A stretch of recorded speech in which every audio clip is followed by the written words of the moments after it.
Okay, so this is my PowerPoint about air power. I know what you're thinking. The background is completely white, and if that's a problem, then you're racist. So the essential question for this unit isn't really a question, it's more of a command, because I tell you what to do when I want you to do it whenever I feel like it. Analyze the effectiveness of the air power strategies of India and Pakistan throughout their recurring conflicts. You just look at what they did and form a nice little opinion about it and back it up with evidence. It's simple enough. Now there's an important note for this. That is that there is no significant use of air power in either the first or third major conflicts, or in the Kashmir Revolution. So this presentation will examine air power usage in the Second Kashmir Conflict only. This is the month-long conflict in 1965 between India and Pakistan. So, India, an overview of the action.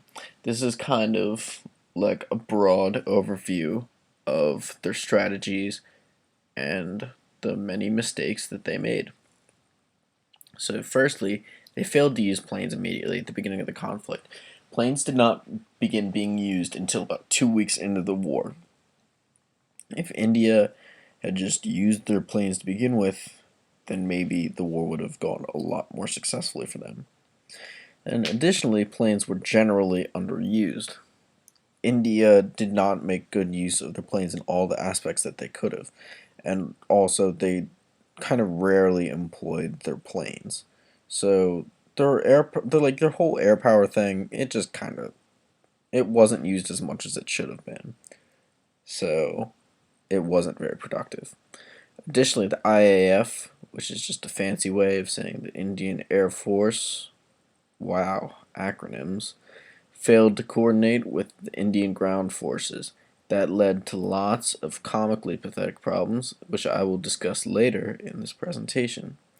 Furthermore, the Indian Air Force were not used for any airlift or supplying operations. That also kind of factors into how the IAF failed to coordinate with the Indian ground forces.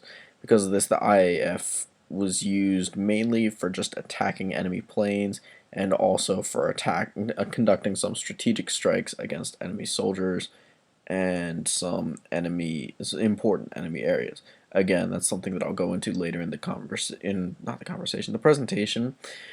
And finally, Indian planes were woefully outdated, having been made immediately after the end of World War One. Moral of the story: they were old, they were semi-useless.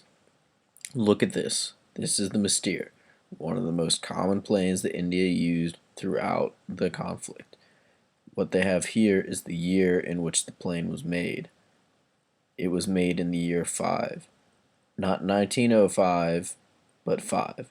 Not even 5 AD. It was like the 5th year of the existence of the world.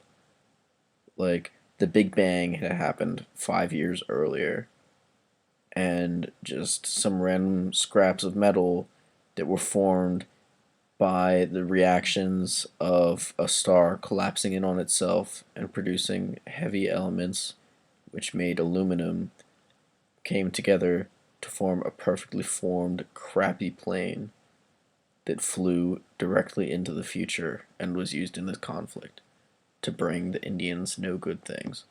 I'm pretty sure you had to pedal this plane to make it fly. It was that pathetic. I mean, just look at this. Now you're done looking, and we're going to look at the next crappy plane. This one's called the Vampire FB MK52. Now this was an American, no, it was a British plane, pardon me. The Pakistanis used American planes, the Indians used British planes. I thought that was kind of interesting. But this is another plane you have to pedal. I'm pretty sure this is like the the normal plane that you take if you fly Canadian Airlines. It's really pathetic. Here they just covered up the maple leaf decal. Makes me sad. And here's the one semi-good plane that the Indians had. It's the Fallen Gnat. As you can tell, it is amazing because it comes in the color yellow, and everybody knows that yellow is the best color because bananas are yellow, and I don't know, other stuff's yellow. Think about it, whatever. It doesn't matter. But the point is, look at this plane. It actually looks somewhat modern. Like, it doesn't look like the Wright brothers flew in this plane. It has all of the main features of a jet, and it also has some nice guns on it too. So this thing might actually have been useful in air combat. However, it wasn't too useful when compared to the Pakistani planes, but I'll go into that later. Moral of the story is these two planes were terrible. They were beyond terrible. They were horrible. They should have been melted down into scrap metal, which could have been made into spoons to give to African children to eat the food that they don't have, because that would have been more useful. Now, to India's actual aircraft usage. This is just a couple of sort of the highlights of the involvement of aircraft in the conflict. And this goes to show or highlight some of the major concepts that should be taken from this unit. So first, planes were first scrambled on September 1st, 1965 to strike against the Pakistani ground forces. These planes were met with resistance in the air by the PAF, who scrambled their own fighters in return to counter the Indian attack. And this led to a mild dogfight with no clear winner. Now, despite the fact that there was no clear winner, the Indians could clearly see that their crappy planes were getting wrecked by the awesome Pakistani planes, which I will show you in a few minutes. And then 2 days later, another dogfight occurred.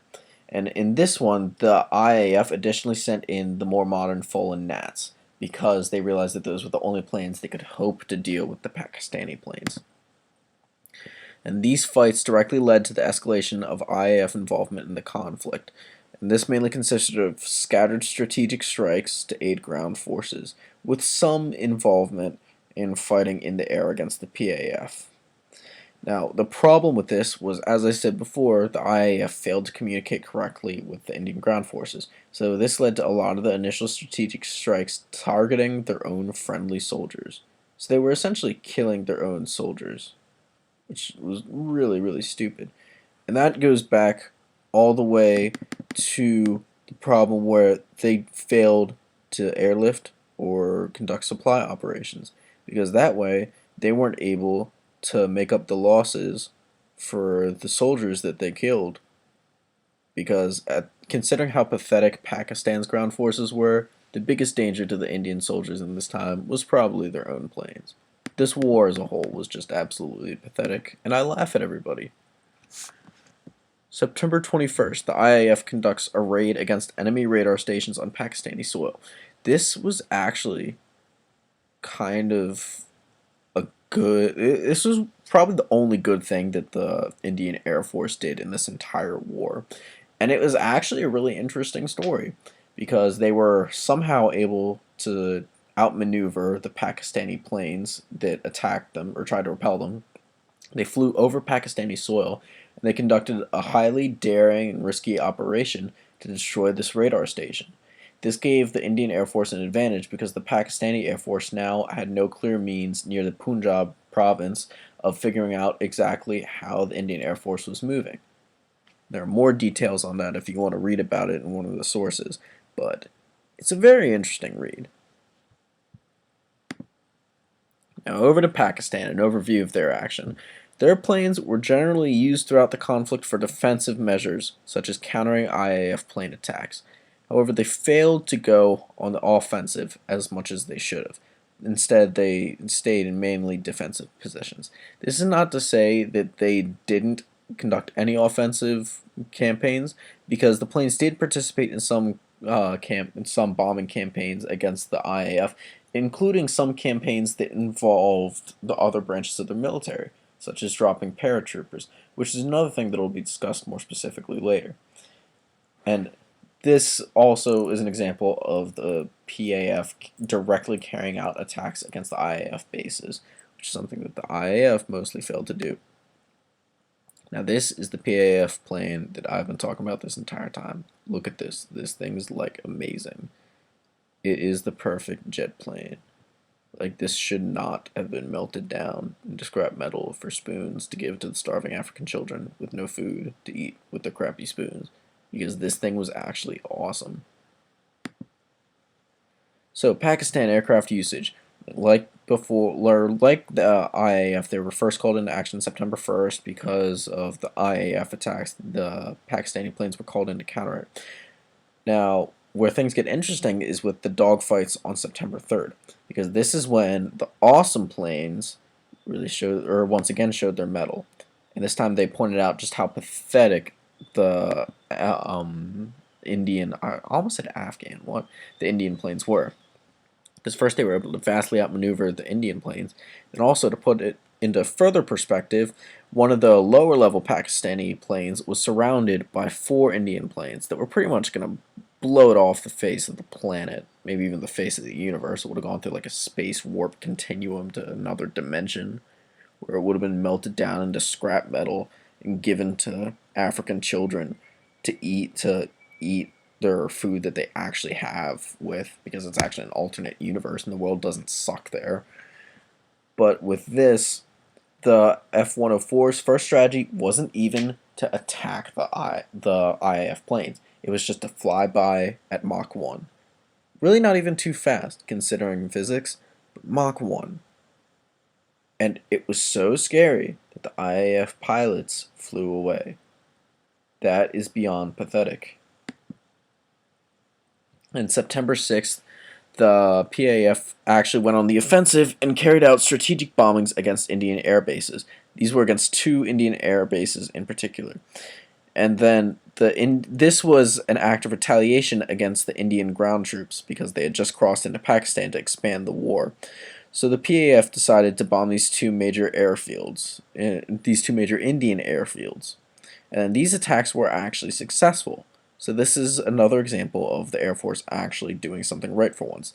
Of course, it didn't take them long to completely mess it up, because the very next day, Pakistan decided to conduct a paratrooper attack on 3 airfields, one of which was actually an airfield that they had attacked the day before, which makes no sense. But this shows that the Pakistani, or the different military branches of the Pakistani Air Force, or not Air Force, but their military in general, were willing to work together. However, they dropped their soldiers into villages next to the Air Force bases, and the soldiers, all but 10 of them, were captured immediately by the villagers. Not even by soldiers, by villagers who probably were armed with like sharpened sticks, because India is a poverty-ridden country, and this was the 1960s, so it was even less developed than it is today. So a bunch of armed soldiers were captured by Indians with sticks. That is almost as pathetic, if not more pathetic, than the scaring away the Indian soldiers by flying at Mach 1. I mean, really, come on. But yeah, that's everything you need to know about the air power in this unit. So in conclusion, all hail Base God.